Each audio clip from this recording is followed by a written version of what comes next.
Why am I so angry all the time? Allah subhanahu wa ta'ala has given a high reward to those who control their anger.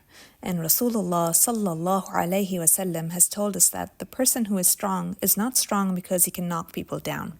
The person who is strong is the one who controls himself when he is angry. So what does this say if you're feeling angry all the time? Asalaamualaikum and welcome back to Muslim Women Psychology. I'm Taher, a psychologist and therapist currently working with Muslim women aged 18 and above. Many clients come to me worried because they have found that they are now quick to anger and they don't like that about themselves. They feel guilty and think there must be something fundamentally flawed about who they are as a person. It's important to know that Allah subhanahu wa ta'ala has not said that being angry in and of itself is wrong. It's the expression of and control of anger that is being talked about. Still, most clients report that they would rather feel calm than have to deal with anger in the first place. In this video, I'm going to explore 9 surprising reasons that could explain your anger without you realizing it. Inshallah, let's start. Okay, number 1, weak boundaries. A boundary is meant to protect your values. If you have people who are constantly crossing your boundaries, or if you are doing things that go against your values, sometimes without even realizing it, you may feel angry all the time. Now, people may not necessarily be doing this deliberately or to hurt you. Sometimes people don't know that you have a boundary around a value because you haven't communicated it. Or perhaps you may not realize that you have weak boundaries. Examples of weak boundaries include saying yes to all things even when you want to say no, or not following through with doing what you say you will do, such as saying that if that auntie makes a comment on my appearance, I'll tell her I don't appreciate it. But when the time comes, you stay silent or nod and smile as if you agree. So ask yourself, what is it about this situation that goes against my values? In therapy, we explore how you can honor your boundaries in a culturally appropriate manner. Much of what you'll find on boundary work online has been by professionals who are not from a Muslim background or are not familiar with cultures that many Muslims are from. Number 2, resentment towards others. Resentment towards others can build up when they don't meet your needs or if they don't give you the rights that you know have been given to you by Allah subhanahu wa ta'ala. For example, many clients report feeling resentful about being made to live in a joint family system when they know they could live separately, or being told that they are evil for wanting to live in a separate accommodation. Now, sometimes women want something, but they don't communicate those needs. But they want it enough to feel resentful and angry if they don't have their needs met. In therapy, we explore the client's view to shed light on what's really going on. Once you have a better understanding of your needs and how they can be met, you are in a better position to do something about it, inshallah. This brings us to reason number 3 that you might be feeling angry, when you don't feel supported. Sometimes you might actually communicate your needs or a way that others can support you, and others refuse to meet those needs or offer that support.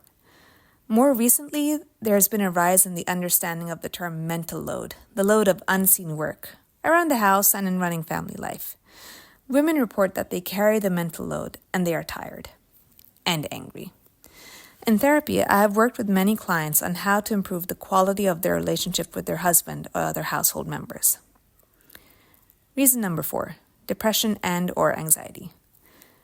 Did you know that this can lead to feeling angry and irritable too? If you're concerned that you may be going through depression or anxiety, you're welcome to book an initial consultation at sarataher.com/appointments. You'll find the link in the description bar, inshallah.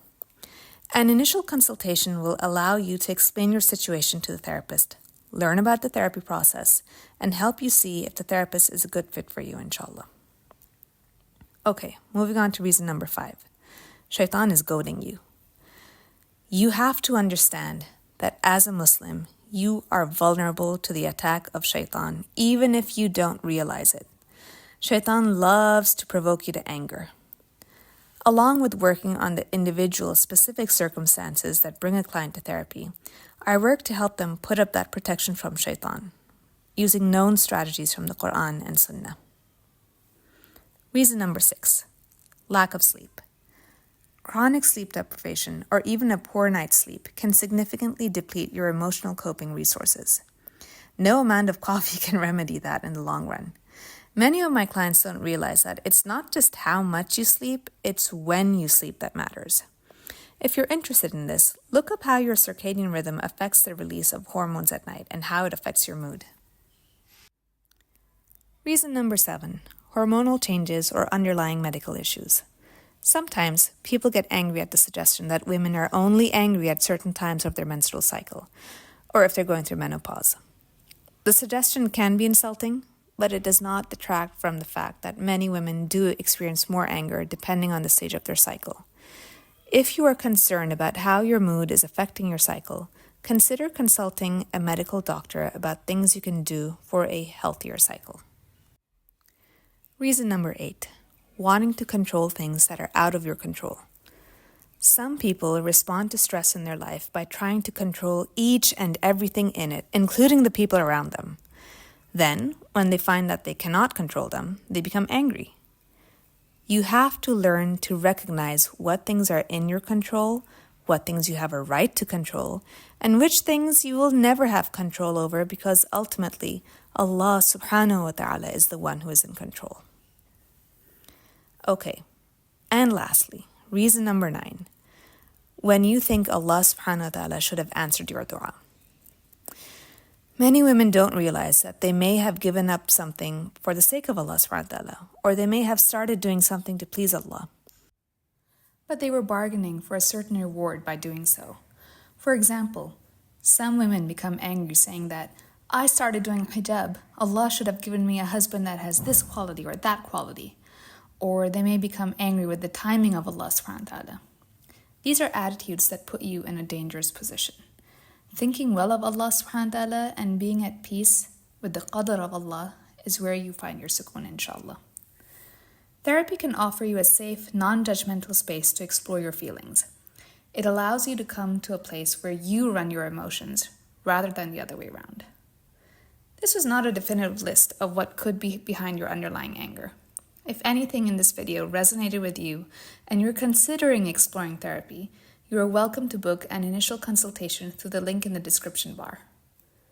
Please do support my channel by subscribing, liking, and sharing this video. I will be uploading some techniques to help you control your anger soon, inshallah, so keep a lookout for that. Until next time, Asalaamualaikum wa rahmatullahi wa barakatuh.